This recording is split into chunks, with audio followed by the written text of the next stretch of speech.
Hello everyone, I'm Ard, and welcome to another episode of Minecraft Enigmatica 2 Expert.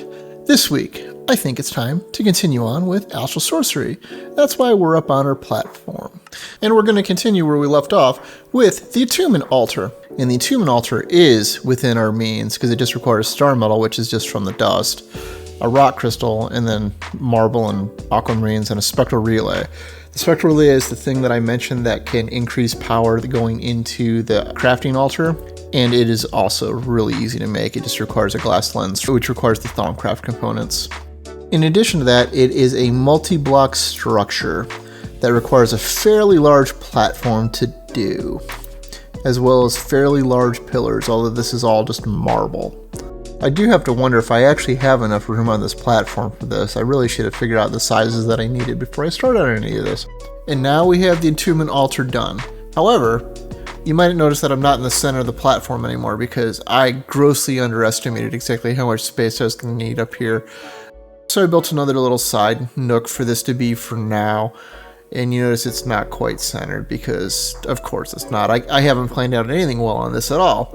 But I'm going to go put this over in this center area here because it takes up a much larger area of space. So let me go lay that out. Alright, so I have the Attunement Altar set up now. But what can we do with this? Well, we actually need to go back to the telescope first. And we need to go explain how to find the constellations to be able to use this with. So if we come into the telescope, you'll see that there just shows a star field and it doesn't really show much of anything here. If we click this arrow over here, it shows us a different position. You see that some of these stars are brightened peaks like this, and these actually map to some of the constellations in our book. If we go back into the Astral Tome, you can see the constellations are spelled out in here. And all you have to do is draw them on the screen when you find them. And I think this is a Vorcio right here, so let's draw it out and see if we can get it to light up properly.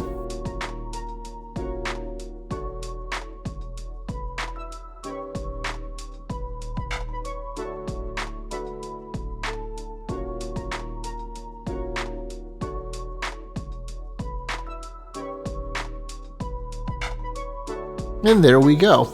And we have discovered a Vorcio. Once you've done this, you can look at the sky and you can find the constellations you've already discovered.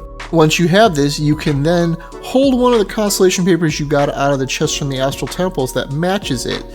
And it will light up blue spots on the pattern here that match the constellation. And what you need to do is put spectral relays down on each of those to connect it to the altar. Okay, so I made a bunch of spectral relays. Unfortunately, it took me a while, and you can only use ones that are available in the sky at any given time. In this case, right now, I only have Discardia because it took me a while to make them.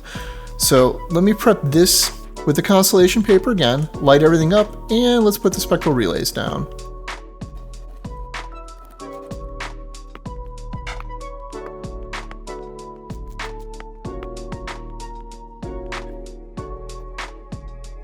And once you have them all down, this is what happens. It lights up and you appear to start spewing damage, which that's worrying. But now it's attuning to me.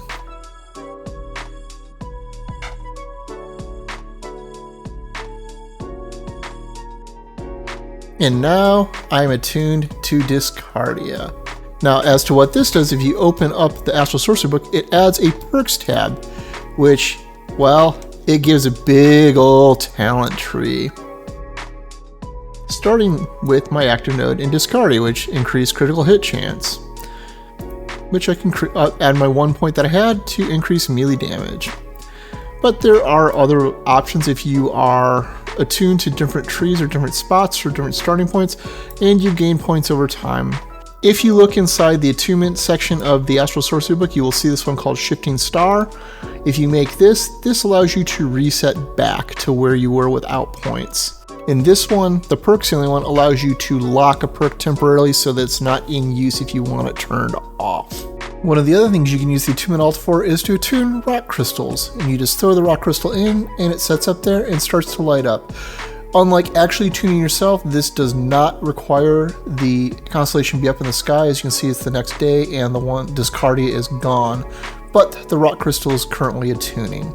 And done. And you just pick it up. And now it shows as tuned to Discardia.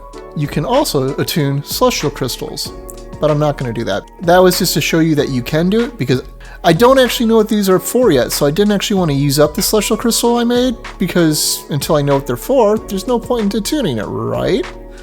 I'm sure we will get an understanding of that come a little bit later.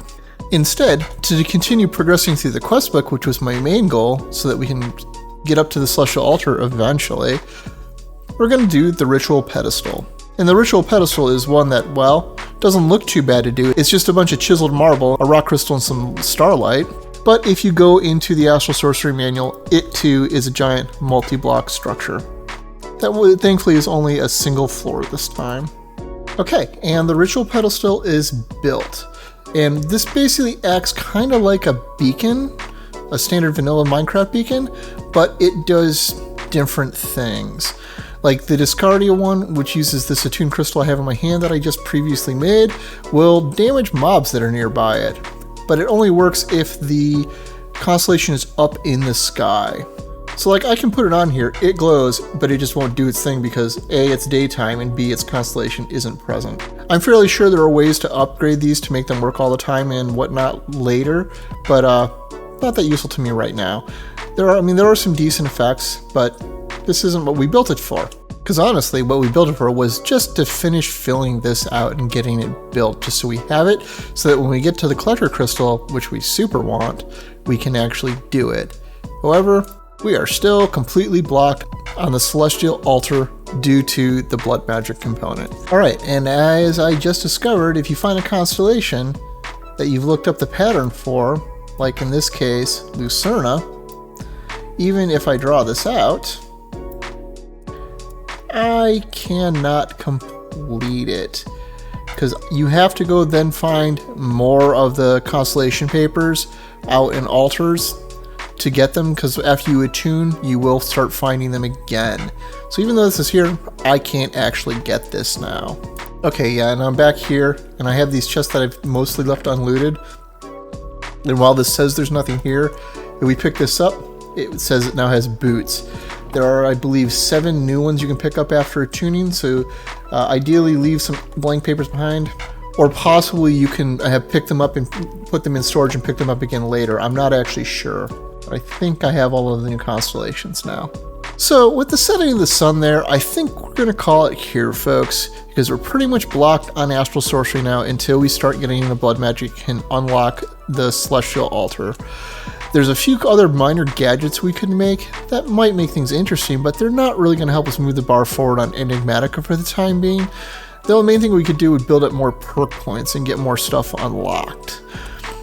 And the other thing I'm going to do is find the other constellations that I need to get yet, but I can do that on my own time because that's kind of boring and requires churning the day-night cycle a lot. So, as always, I'm Ard. Thank you for watching, and have a good day.